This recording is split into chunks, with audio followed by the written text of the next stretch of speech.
Ketika kehancuran Baghdad, emang ini sangat pukulan telak bagi umat Islam. Karena itu di tahun tadi 1200-an ya. Kalau Hijriah itu 656 Hijriah. Jadi perbedaan antara sebelum dan setelah kehancuran Baghdad, Abbasiyah itu memang setelah kehancuran Baghdad, kekhilafan hanyalah menjadi simbol. Menjadi simbol formalitas saja. Bahkan di saat yang sama masih di zaman Abbasiyah ya, setelah kehancuran Baghdad itu memang ada kekhilafan di Mesir ya kan, dan mungkin juga tadi di Aleppo, dan juga ada kekhilafan di Andalusia. Nah ini yang menarik, kenapa? Karena di Andalusia itu bukan kekhilafan Abbasiyah, tapi kekhilafan Umayyah. Berarti masih keturunan Umayyah ya Pak, itu episode khusus ya. Khusus ya, mungkin episode khusus ya, ini kekhilafan Umayyah kok bisa tiba-tiba ada dalam satu waktu ada berapa khalifah tuh? Tiga khalifah.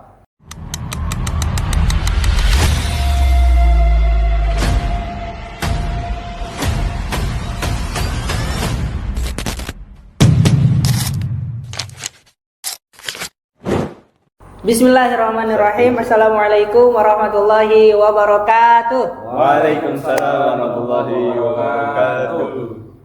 Pasar beli karet kembali lagi di Jebret. agak grogi nih. Jadi host pertama kali ya. Alhamdulillah teman-teman semuanya, di episode ke-5 ini kembali lagi bersama kita di channel Jebret yang akan kembali membahas pembahasan yang berkaitan dengan sejarah Islam, yang mana di episode sebelumnya kita sudah membahas sebagian daripada sejarah di kekhilafahan Bani Abbasiyah ya. Yang dimana mungkin sebelumnya sudah dibahas bahwasannya banyak sekali prestasi-prestasi atau masa keemasan yang bisa dilakukan oleh Islam, oleh pemimpin Islam. Terutama kemarin dibahas masalah pendidikan, masalah sains ya, masalah ekonomi, politik itu sudah bagus. Oke, kita akan beralih lagi nih ke khalifah berikutnya yang akan mungkin langsung saja dibawakan oleh Kang Zakaria. Silakan Kang Zakaria sekarang bagian ngomong. Jadi bukan Kang Yusuf. Udah. Episode kemarin. Iya. Jadi apa tuh? Gimana Kang Yusuf? Menarik juga. Menarik ya. Jadi yang sekarang dibahas khalifah mana nih? Jadi gini. Jadi teman-teman sekalian, kemarin kita sudah cerita tentang Khalifah Abbasiyah kan. Kemarin juga Kang Yusuf udah cerita tuh kan tentang bagaimana kebangkitan Abbasiyah yang ya memang dramatis ya. Cukup dramatis, tapi juga di satu sisi juga ada prestasi-prestasi yang gemilang. Yang mana di situ lahir para cendekiawan dan juga keilmuan itu sangat maju pesat banget ya, pesat sekali. Nah sedikit mungkin menambahkan dan juga nanti akan menyambung ke Abbasiyah nanti di masa-masa akhir ya kita ya. Jadi memang Abbasiyah ini memang tadi unggul dalam keilmuannya ya kan. Namun juga Abbasiyah ini dia punya kekurangan juga ya. Apa yaitu kekurangan dari sisi militer. Militernya memang dia tidak sekuat Umayyah. Umayyah memang cukup kuat kita akui, dan sehingga militer yang kuat itu menciptakan stabilisasi politik yang kuat karena dia mampu menjaga keutuhan persatuan umat meskipun mungkin dengan kekuatan tangan besi. Ya mungkin ya ada tangan besinya juga bagi para penentang tadi, para pemberontak tadi. Ya. Dan juga ada rahmat Islam juga di situ kan, ada kasih sayang juga pastinya. Ya. Nah, di zaman Abbasiyah ini ya, unggul dalam keilmuan dan juga ya, namun dalam militer memang lemah. Nah, dan kita bisa lihat ya, khususnya ketika Yerusalem itu ya kan diserang oleh pasukan salib ya di masa Abbasiyah itu dan jatuh ya kan. Cuma akhirnya memang di masa kekhilafan An-Nasir dinilai itu, di masa kekhilafan An-Nasir kemudian lahirlah sosok pahlawan Salahuddin Yusuf Al-Ayyubi yang akhirnya berhasil membebaskan Al-Quds, Yerusalem itu, ya kan? Nah, memang di sini memang Abbasiyah sempat turun tadi, memang sempat turun. Akhirnya tentara Salib datang dan berhasil menyerang Yerusalem, kemudian bangkit lagi. Memang turunnya enggak turun banget, enggak anjlok banget, masih kuat. Nggak sampai runtuh gitu. Nggak sampai runtuh, jadi masih bisa nyari balik apa? Bisa bangkit comeback kan gitu, Wah, gitu. Kuat lagi kan Islam ya dengan kekhilafan Abbasiyah ketika itu. Nah, pada saat itu memang ibu kota itu ada di Baghdad, ya kan, sempat disinggung juga di episode kemarin, ya kan. Baghdad adalah sebuah kota yang luar biasa, penuh dengan peradaban yang ya maju lah, kota maju lah ya. Di situ banyak para ulama, perpustakaan, Baitul Hikmah, ya kan, dan sebagainya. Nah, di masa kekhilafan Abbasiyah ini di sekitaran tahun ya 1200-an ya. Memang itu ada peristiwa yang cukup ibaratnya kayak menampar, bukan nampar lagi. Ditonjok bener. Iya, sampai apa, ada peristiwa kehancuran Baghdad.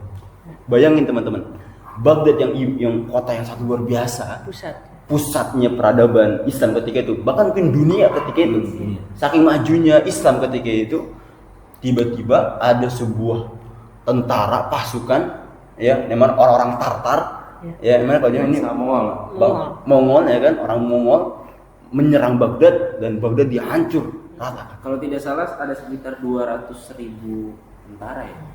Iya, tentara sangat banyak. Banyak banget pokoknya. Sangat banyak sekali dan bengis minta ampun. Jadi Baghdad ketika itu memang hancur gitu. Nah, tapi sebelum kita bahas ke sana nih, kita ini dulu. Tarik dulu. Kembali lagi. Mundur lagi. Nah, sebelum peristiwa Baghdad hancur, ada seorang khalifah, ada khilafah namanya Al-Mustansir Billah. Al-Mustansir Billah ini ada seorang khalifah yang memang tegas, cerdas, ya, dan juga memang ya baiklah kepada masyarakat, kepada rakyat, ya kan, mengurus rakyat, ya kan. Nah, masuk orang-orang. Intinya rakyat sejahtera ketika di masa Al-Mustansir Billah ini. Nah, Al-Mustansir Billah memang dikenal tegas dan juga kuat dan berani. Tapi beliau ini punya anak yang tidak sama dengan dirinya. Anak ini bernama Al-Musta'sim Billah. Itu jadi yang mana kalau juga akan jadi pemimpin.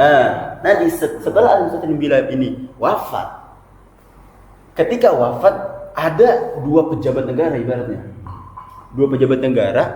Nah gini, sebetulnya Al-Musta'sim Billah ini dia punya adik. Nah, cuma adanya ini saya lupa namanya siapa. Mustansir Billah dulu. Bukan.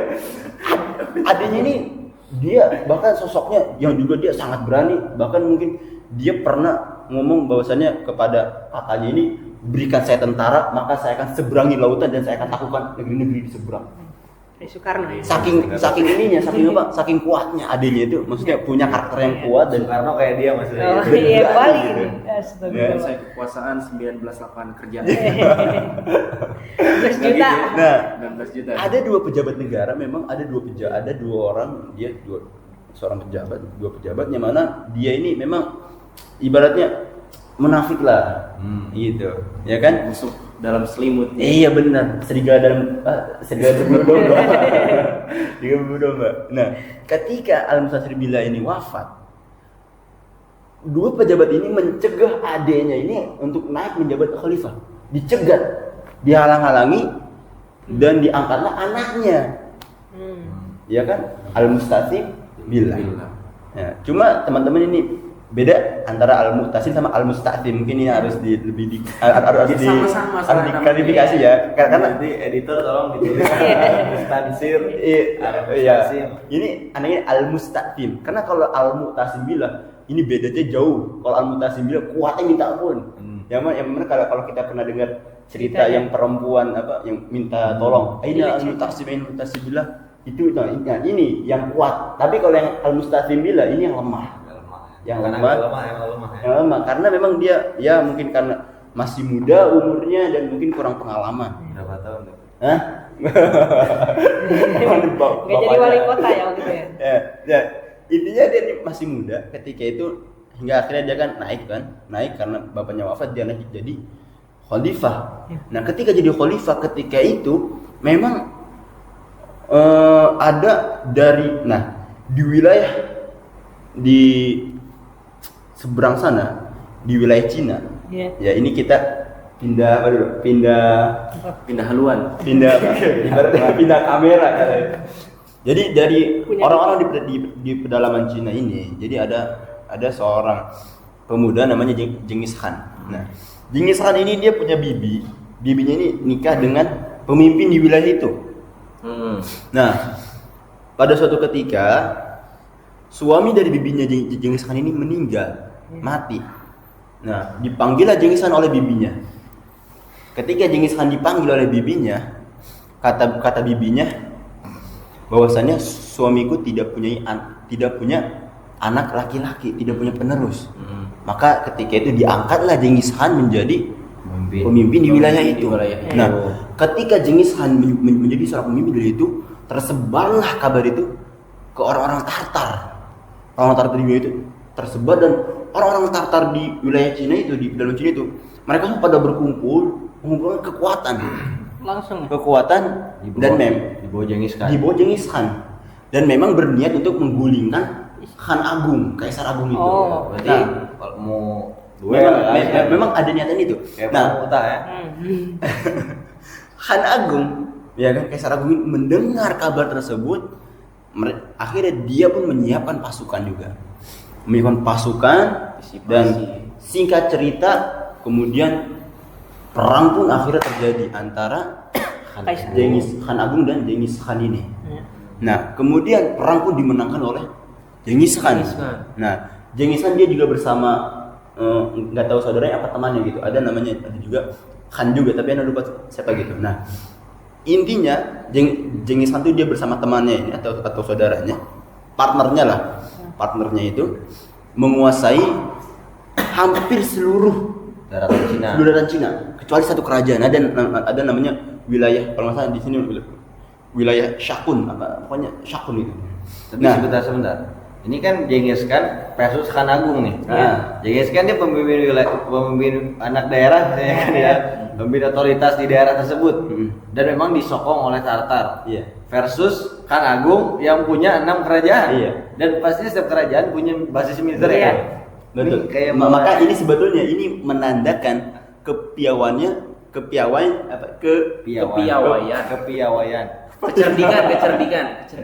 Kecerdikan dan kekuatan Genghis Khan strategi perangnya. Iya, memang dia orang yang cerdas dan seorang panglima yang luar biasa. Bahkan visioner gitu ya. Iya, bahkan ya, saking hebatnya Genghis Khan ini, pasukannya itu sampai menganggap Genghis Khan itu adalah titisan Tuhan.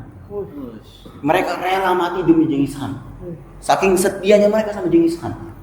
Jadi luar biasa gitu, maksudnya punya otoritas. Giroh. Apa namanya? Wawasan. Guru apa sih? Wibawaan. Wibawa. Ya. Kewibawaan yang luar biasa gitu. Sampai dianggap titisan Tuhan. Nah, intinya ketika itu Kaisar Agung ini berhasil digulingkan oleh Genghis Khan bersama partnernya ini, dan hampir seluruh bagian daratan Cina ini dikuasai oleh Genghis Khan bersama partnernya ini. Tersisa satu yang pada akhirnya pun juga dikuasai juga sama Genghis Khan, seluruh daratan Cina. Nah, si partnernya ini, ya, singkat cerita, partnernya ini wafat, kemudian anaknya pun naik katanya. Tapi anaknya ini akhirnya dihancurkan oleh Genghis Khan, hingga akhirnya dia sendirilah yang menguasai Cina ketika itu. Nah, ketika Genghis Khan dia punya pasukan yang luar biasa, bahkan sangat setia kepada Genghis Khan, ya. Ketika itu Genghis Khan pun dia mulai membuat ekspansi, memperluas kekuasaan, ya, di luar Cina. Iya, sampai pokoknya ke berbagai daerah, diantaranya sampai ke Bukhara, ke Samarkand, hingga ke perbatasan Irak ketika itu. Iya, daerah Timur Tengah situ nih. Ya, Afrika dan Asia sih. Nah, kemudian ada gubernur Muslim yang namanya itu Khawarizm Shah ketika itu. Khawarizm Shah ini awalnya Genghis Khan ini tidak langsung memerangi gubernur muslim tersebut. Kasih surat dulu.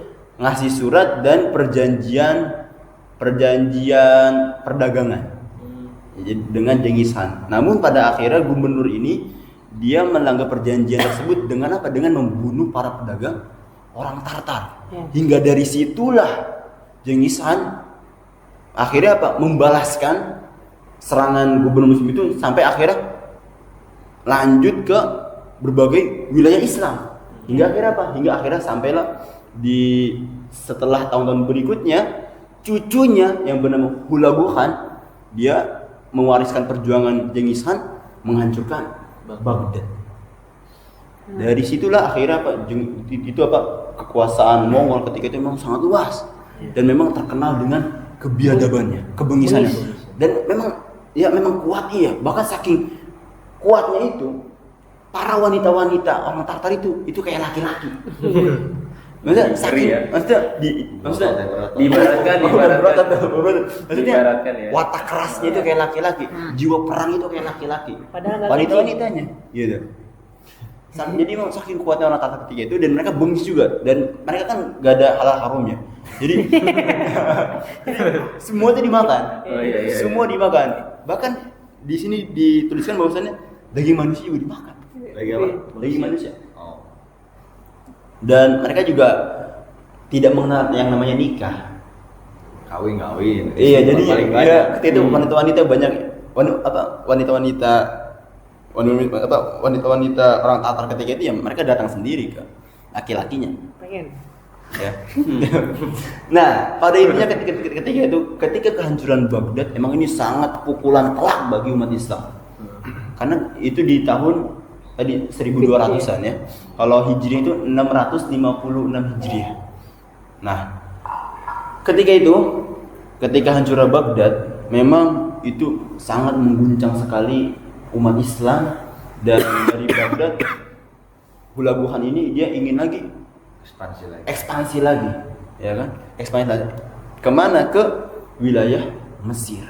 Karena ketika itu di antara wilayah yang tersisa adalah wilayah Mesir. Iya.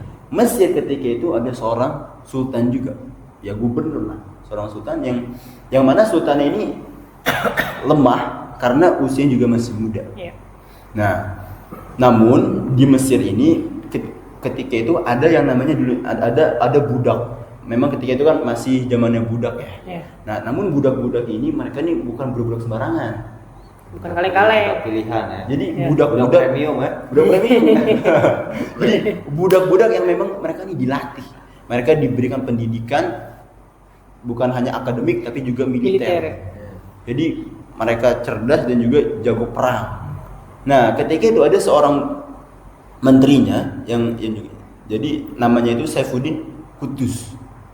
Nah, Saifuddin Qutuz ini dia justru dari segi karakter kepemimpinan dia lebih kuat daripada Sultan Mesir ketika itu. Yeah. Nah, ketika ancaman Mongol datang, ya, ingin menghancurkan Mesir, ingin menyerang Mesir, Saifuddin Qutuz ini dia terpaksa apa? Terpaksa menahan sultannya. Karena masih kecil. Ya, karena dianggap belum mampu untuk menghadapi ancaman Mongol. Akhirnya sultannya ditahan, kemudian dia menaikkan dirinya untuk menjadi sultan ketika itu dan pada saat itu Saifuddin Qutuz mengumpulkan para tentara Islam yang tersisa dikumpulkan oleh Saifuddin Qutuz dan kemudian setelah basis massa itu terkumpul akhirnya menyerang siap untuk menghadapi ancaman Mongol. Ya, terjadilah perang antara Saifuddin Qutuz bersama dengan tentara Mongol yang dipimpin oleh Hulagu Khan. Nah, ketika itu ada seorang panglima juga yang namanya Ruknuddin Baibars. Dia juga termasuk ya peran penting lah. Nah, ketika itu menanglah umat Islam.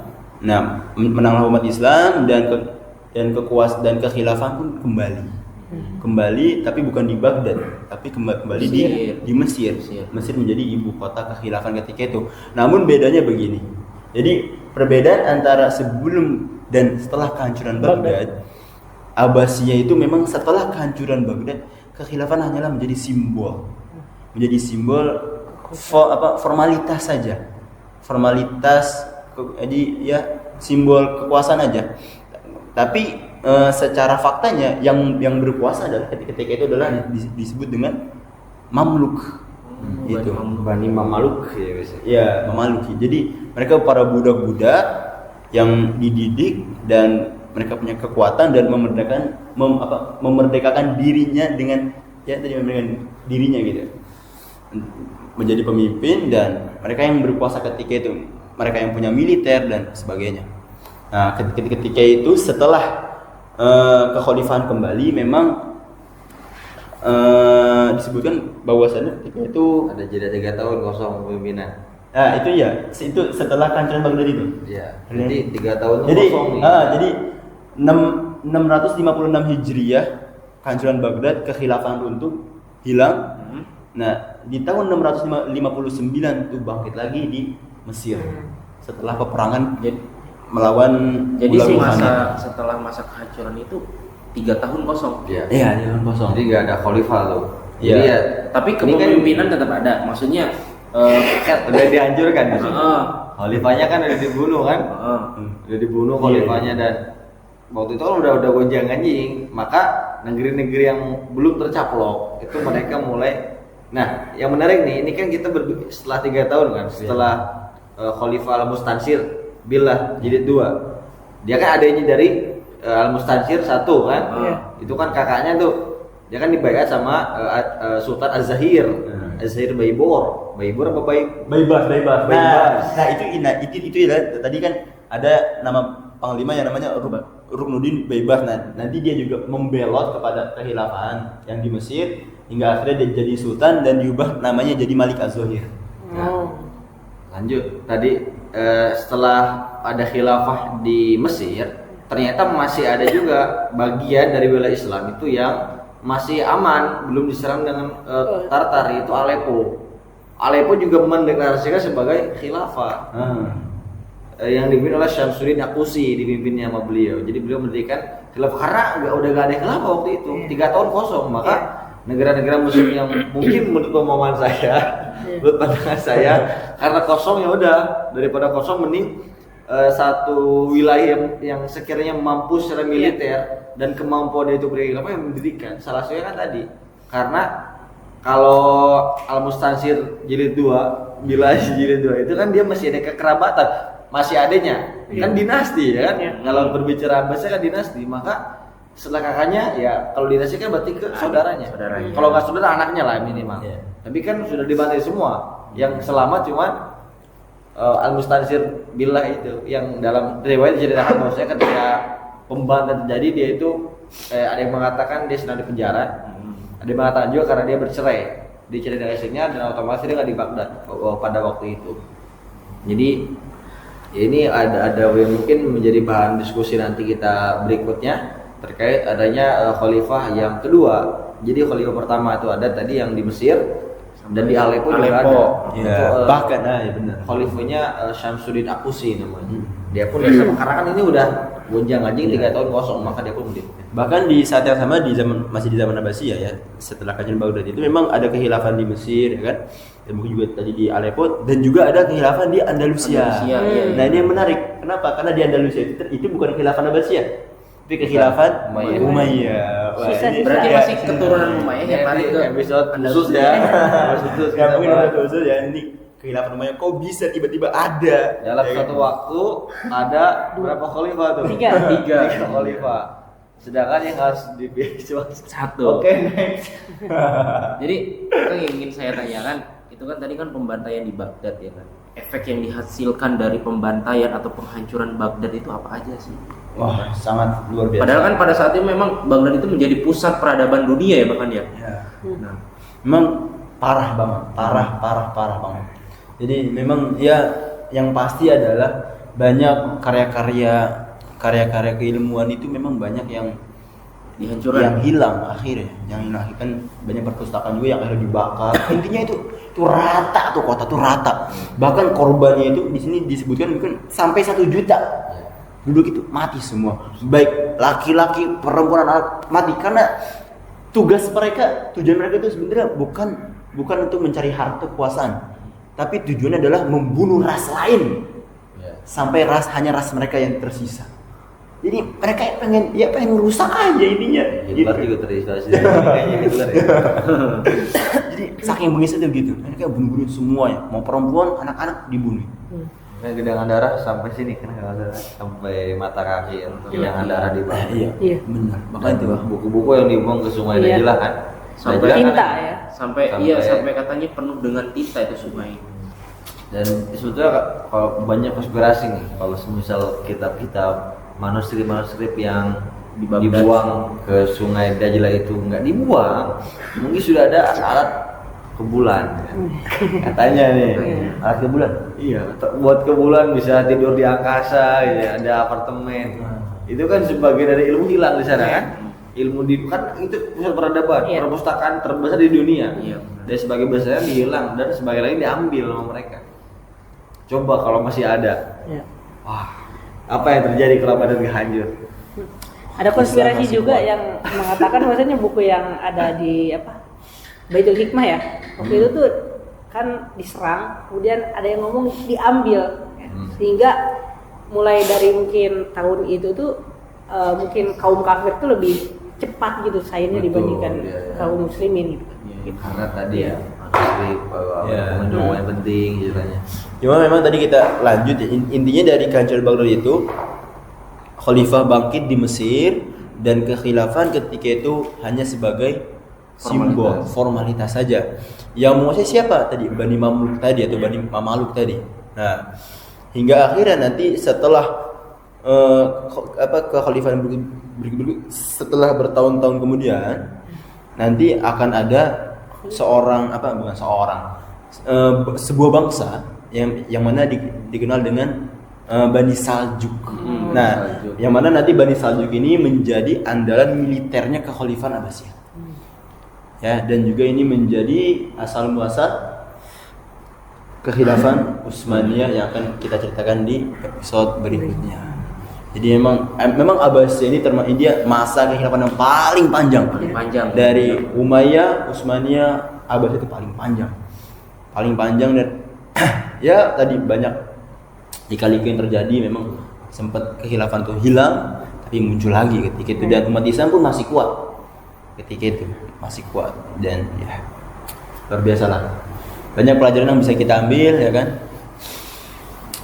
Kemudian ada tambahan lagi dari gimana Insan? Dopos, udah iftar. Gimana Kang Rifki, kembalikan ke 5 menit lagi puasa. Oh, lagi buka ya. Iya. Oke. Jadi memang tetap intinya walaupun banyak pertikaian, lika-liku, drama gitu, tapi tetap intinya tetap berpegang teguh sama hukum Allah ya, pasti. Iya, kalau yang tadi bukan drama sih, itu asli. Drama ya asli ya. Jadi ini kan eksternal jatuhnya, Iya. bukan internal. Bukan internal. Jadi ini serangan dari luar. Memang ada konfrontasi dari dalam juga, dari internal, karena ada pengkhianat. Ya, sekali lagi ini Muslim bukan Islam, ya. Namanya juga manusia bukan Nabi boy, ya kan, itu yang harus dipahami itu. Dan sama satu lagi di antara juga prestasi yang bisa kita lihat sampai sekarang adalah prestasi ilmuwan di bahasa adalah Universitas Al Azhar di Kairo. Yang mana ketika itu memang asalnya itu dibangun oleh Fatimiyah, ya kan? Ya kan? Cuma nanti ketika Salahuddin Al-Ayyubi itu berkuasa, kemudian diubah menjadi tadi sekolah keislaman yang universitas ya, dan itu ya sampai sekarang itu masih terus berlanjut, Legendaris. Menghasilkan orang-orang. Iya. menghasilkan para ulama yang luar biasa. Mantap ya. Mantap. Ya, begitulah teman-teman terkait cerita kita di kekhalifahan Abbasiyah ya. Di bagian yang kedua terkait dengan tadi juga masalah Masa-masa akhir ya, itu. masa-masa akhir daripada Abbasiyah. Memang banyak sekali tragedi-tragedi yang terjadi yang menimpa kaum muslimin tentunya. Mungkin itu aja teman-teman, karena bentar lagi kita akan berbuka. Silahkan Kang Zakaria sekarang nih. Apa? Pimpin doa buka puasa. Belum lagi. Belum, lagi, ya. dulu lagi. Terus Oke teman-teman, mungkin segitu aja dulu untuk episode kita terkait pembahasan Bani Abbasiyah. Insyaallah pekan berikutnya, episode berikutnya kita akan membahas terkait kekhalifahan Bani Utsmaniyah ya, insyaallah. Banyak. Iya, Bani Utsmaniyah, kekhalifahan Utsmaniyah di episode berikutnya. Jangan lupa teman-teman tonton selalu di channel kita Jebret Channel ya, silakan saksikan di YouTube. Insyaallah tayang sebelum maghrib. Ya mungkin itu aja. Kita cukupkan. Assalamualaikum warahmatullahi wabarakatuh. Waalaikumsalam warahmatullahi wabarakatuh. 1, 2, 3. Jebret.